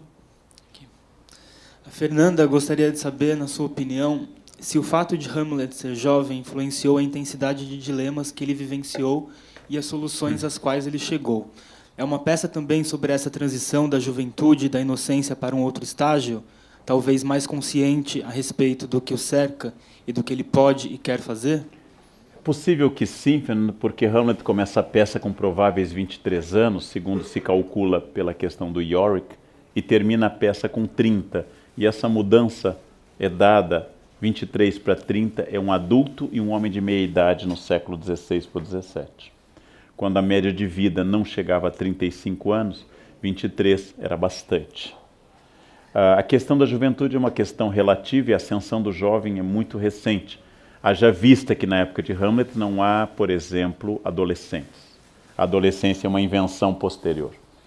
A questão grave do Hamlet é a tomada de consciência da idade, do cargo e das grandes questões. Se Hamlet fosse apenas um homem prático, Hamlet é declarado no ato 1 que ele será o sucessor de Cláudio. Logo ele já está com a corte garantida. Basta ele fazer com o tio o que o tio fez com ele, derramar veneno, que o tio fez com o pai dele, derramar veneno no ouvido. Ou seja, a questão do Hamlet não é esperar pelo poder ou pela estabilidade dada pelo poder, mas que tipo de vida ele quer viver, que tipo de vida ele acha que vale a pena ser vivida. Ou seja, a arte do Hamlet é o exercício da vida e não o objetivo final. E nisso Hamlet se aproxima de um poema épico hindu famoso, Bhagavad Gita, em que a cena mais famosa para os hindus é quando o Deus Krishna aconselha o guerreiro que está querendo não lutar na batalha, e o Deus Krishna, encarnação de Vishnu, diz a ele: você tem que lutar, porque este é o seu sentido. Você é um guerreiro. E se você lutar bem, este será o seu sentido. Isso o tornará possível, isso o tornará existente. Você precisa fazer o que você precisa fazer. Por isso a Juha se torna um guerreiro bom e modelo de comportamento. Hamlet vai ter que fazer o que ele precisa fazer, trabalhar com a verdade. E o preço da consciência é, de alguma forma, se não biologicamente, pelo menos mentalmente, o envelhecimento. Mas como nós não estamos aceitando o envelhecimento, nós criamos crianças cada vez mais protegidas do mal, porque nós achamos que envelhecer é o fim da felicidade e a vida adulta não é uma fase feliz. Por isso criamos crianças que devem viver uma infância cada vez mais longa, cada vez mais protegida, cada vez com menos traumas, porque como nós achamos dolorosa a nossa consciência, nós queremos privar os filhos dessa consciência. E graças a isso estamos criando crianças cada vez mais imbecis, em vários sentidos. Porque é o trauma que faz crescer, porque é o trauma que mostra o limite do meu mundo e o limite do outro. Como eu fui criado por uma geração que não havia trauma, e se batia com facilidade, se insultava, e os professores debochavam e riam, e não tinha trauma nem processo. E a gente não vivia bullying, porque a gente era o bullying inteiro, o tempo todo na escola, a gente era obrigado a amadurecer num sentido. A melhor coisa a fazer com uma criança é dizer que quanto mais cedo isso for possível, é bom que ela deixe de ser criança e comece a ser um adulto.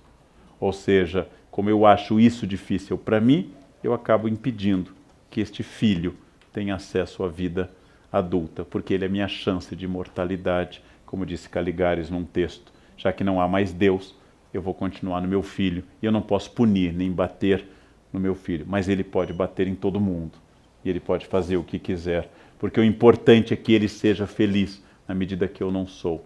Ora, suponho que uma criança deseje também a felicidade dos pais, e não apenas a sua própria. Outra questão, por favor. Boa noite. Boa noite. Karnal, a minha pergunta é bem específica em relação ao Hamlet e a questão das suas traduções. Por você já ter dito que tem uma experiência profunda com Hamlet, que já releu e leu, eu queria saber, você já citou o Milor, que se gaba de ter feito talvez a melhor tradução de Hamlet, né, nas palavras dele.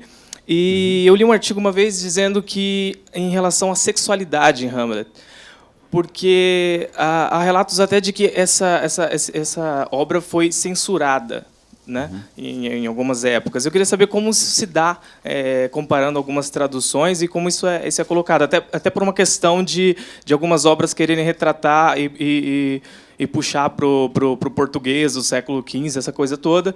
Como que isso se dá em relação ao sexo, né? Bem, Shakespeare é notavelmente... Você fez, na verdade, duas perguntas interessantes. Shakespeare é notavelmente erótico. O baixo corporal é muito presente em Shakespeare.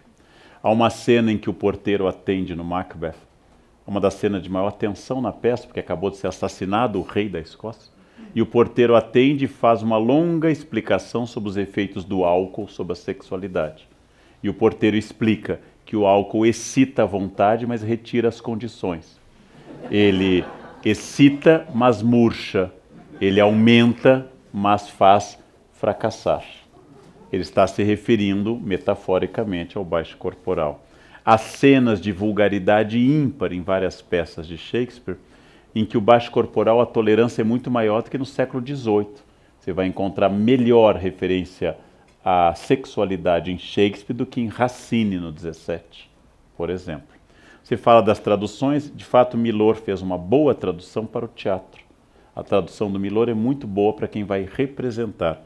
Se você quer ler uma tradução muito boa e não vai representar, a Ana Amélia de Queiroz Carneiro de Mendonça, mãe da Bárbara Eliodora, recém-falecido, faz a melhor tradução para o português, que está contida na edição do Harold Bloom, Hamlet, Poema Ilimitado, e também em outros lugares.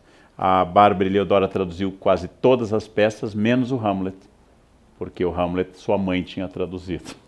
E a tradução da Ana Amélia é muito boa. Você quer ler uma tradução literal, bilíngue? O professor da USP, John Milton, fez uma excelente tradução. O professor da Unicinos, Elvio Funk, fez uma tradução interlinear.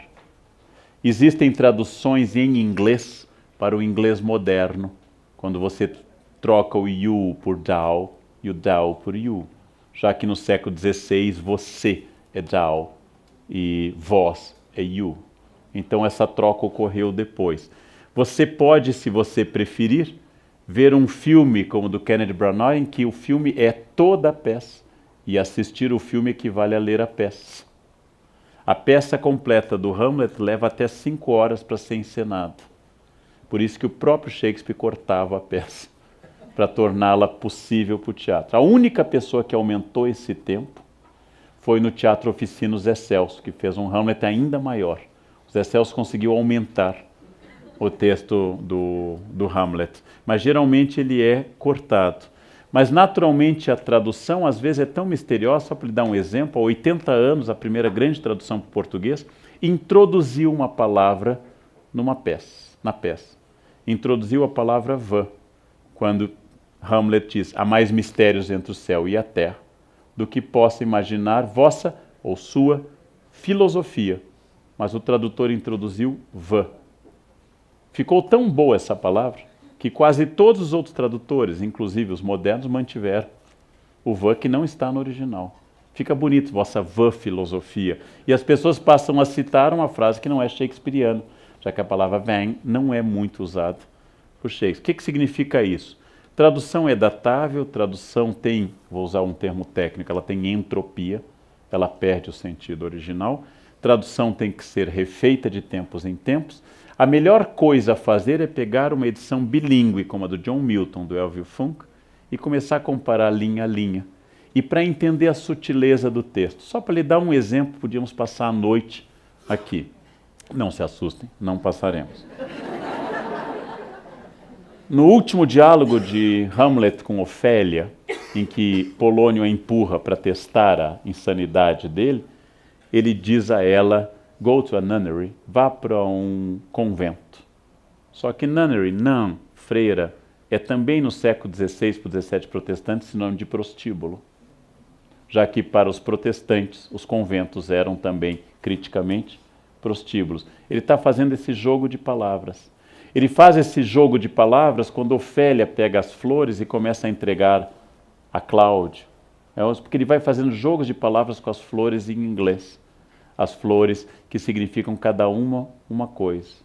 Ou seja, o alecrim, o rosmaninho, rosemarino, rosemary, é a planta rosa do mar. E para o mar foi o seu Hamlet, que não voltou. Ela faz jogos de palavras. E aí uma boa edição com notas ajuda caso o inglês do século XVI e XVII ofereça dificuldades. Para consolá-lo, oferece dificuldades para americanos e ingleses também. Como a peça de Camões, El Rei Dom Seleuco, que ninguém mais lê, essa peça é absolutamente difícil para um lusófono contemporâneo.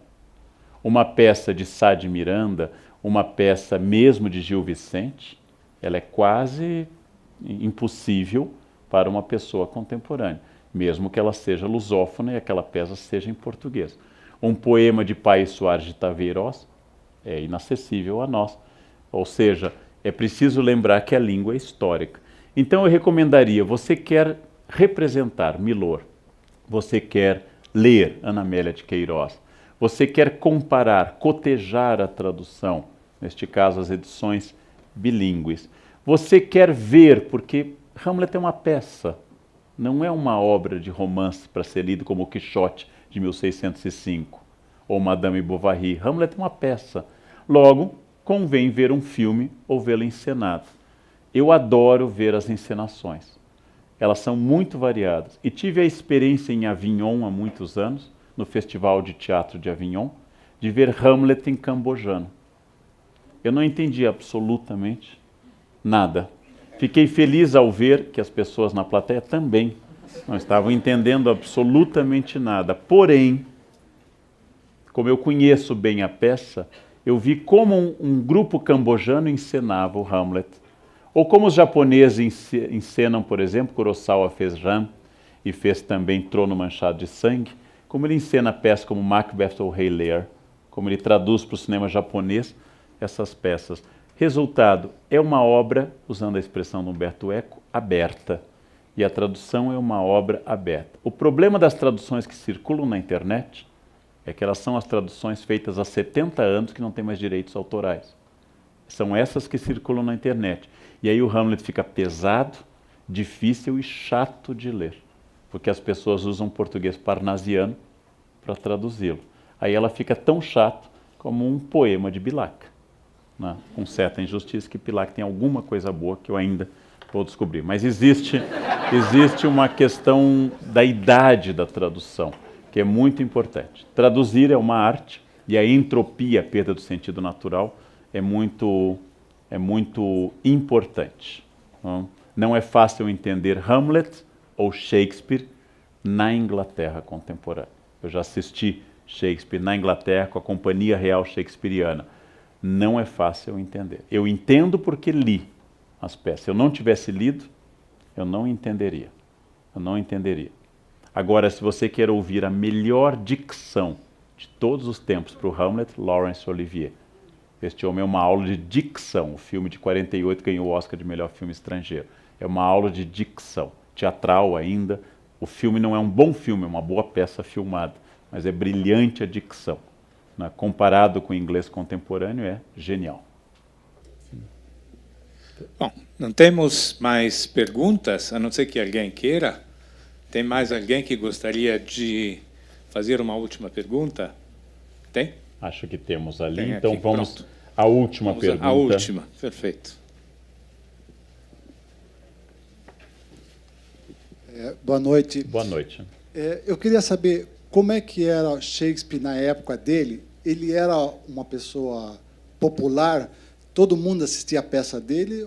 Ou era uma coisa de elite como é hoje? É uma pergunta interessante. Shakespeare foi um homem que trabalhou em companhias populares. Shakespeare era reconhecido como um bom autor de poemas, mas nunca publicou em vida nenhuma das suas peças. O primeiro fólio que os amigos organizaram é posterior à sua morte. Tem o Bad Folio, um fólio pirata, mas o primeiro fólio, a primeira coleção de peças é posterior à sua morte.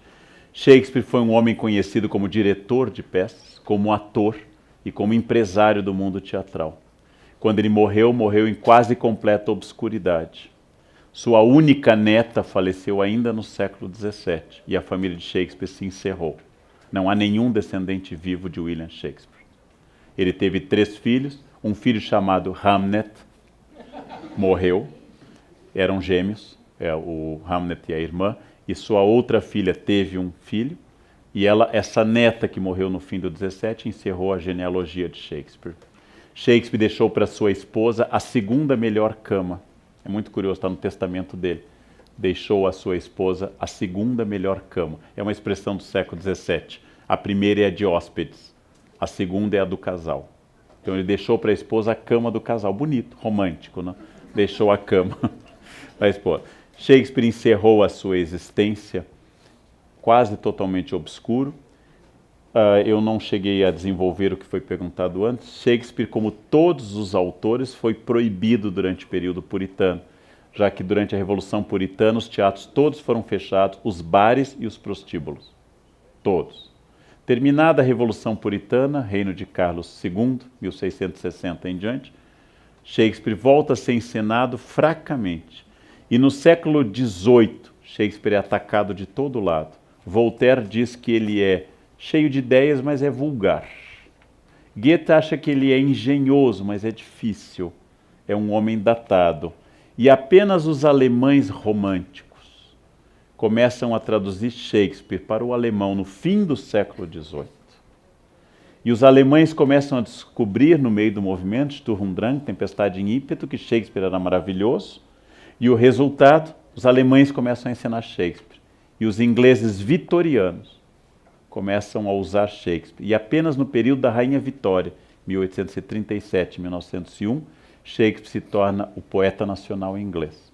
Tanto que surge dali, identificado só no século XX, a bardolatria, o culto a Shakespeare, já que bardo em inglês, em português bardo é qualquer poeta, em inglês the bard é unicamente William Shakespeare, como o filósofo é Aristóteles. E a partir do século XIX, Shakespeare é canônico. E a partir do século XX cometem o pior crime que se pode fazer com o autor, que no Brasil se fez com Machado. Ele passa a ser dado nas escolas. No momento que ele vira matéria de prova da professora de literatura, todo o amor, a obra desaparece. E os ingleses crescem com um ódio profundo daquele autor difícil, enrolado, quando eles têm que dizer na prova sobre Shakespeare. Resultado, ao torná-lo matéria escolar de jovens, em geral despreparados para aquela leitura, Shakespeare foi eliminado. É o mistério de Machado. Machado é um dos grandes autores da língua portuguesa. Seu texto é curto, irônico, frases muito apocopadas, muito sintéticas. E as pessoas crescem com ódio da Capitu, com ódio do Bentinho, que tiveram que fazer prova sobre o Dom Casmurro. Ou seja, em geral, a escolarização do conhecimento é a esterilização do conhecimento. E Shakespeare perde vida. No filme Sociedade dos Poetas Mortos, o professor tem dificuldade em dar aos alunos Shakespeare e começa imitando Marlon Brando, que tinha acabado de estrear seu Júlio César. Então, imitando o sotaque forte Marlon Brando, a pessoa começa a seduzir os alunos. Eu já tive essa experiência no ensino médio, na faculdade, já dei curso sobre Shakespeare na Unicamp, de como os alunos começam meio reticentes, de repente descobrem este oceano que é Shakespeare. E como Shakespeare entra na vida deles. E como isso se torna uma coisa transformadora para você pensar as coisas. Basta que a pessoa que conduza uma alma jovem à ilha de Shakespeare tenha a sensibilidade do Duque Próspero, aquele que disse, na peça A Tempestade maravilhosa, aquele que diz, somos feitos da mesma matéria dos sonhos. E quando eu percebo e eu consigo fazer um aluno perceber que ele é feito da matéria dos sonhos, dos mesmos sonhos de Shakespeare, então aí Shakespeare volta a se tornar imortal e volta a dialogar com ele, como todos os grandes autores. T.S. Eliot diz que o mundo moderno é dividido entre dois patamares, Dante Alighieri e William Shakespeare, não há um terceiro. É uma injustiça, porque eu acho que o Quixote é um outro patamar. E Shakespeare tem uma coisa importante, escreveu em inglês. E isto lhe deu uma universalidade a partir do século XIX, quando o inglês se tornou a língua do mundo, já que até antes era o francês, e antes disso o latim. Então, isso é muito importante. Os autores vão e voltam, oscilam no gosto. E Shakespeare se tornou canônico apenas no século XIX. E aí vem a bardolatria, ou seja, o culto exagerado. Shakespeare é legal até quando ele não é legal. Não? E essa é uma característica interessante. Bom, com isso, John. Gostaríamos de marcar esse momento, né? Um agradecimento especial para o Leandro, que traz sempre muita paixão naquilo que ele fala, nos envolve a todos e certamente quem quiser rever a integral, a partir de segunda-feira, nós teremos a versão no nosso site. Então, vocês poderão curtir não só todas as palestras que já tivemos aqui, como também a de hoje, a partir de segunda. Excepcionalmente, na próxima quarta-feira, todos são convidados para o encerramento desse módulo, belíssimo módulo. E teremos, então, José Miguel Wisnik com o tema Macunaíma, de Mário de Andrade, e o enigma do herói às avessas. Portanto, contamos com a presença de vocês, mas gostaríamos de encerrar com um agradecimento caloroso ao Leandro Carnal. Por favor. Obrigado. Obrigado, João. Obrigado. Obrigado.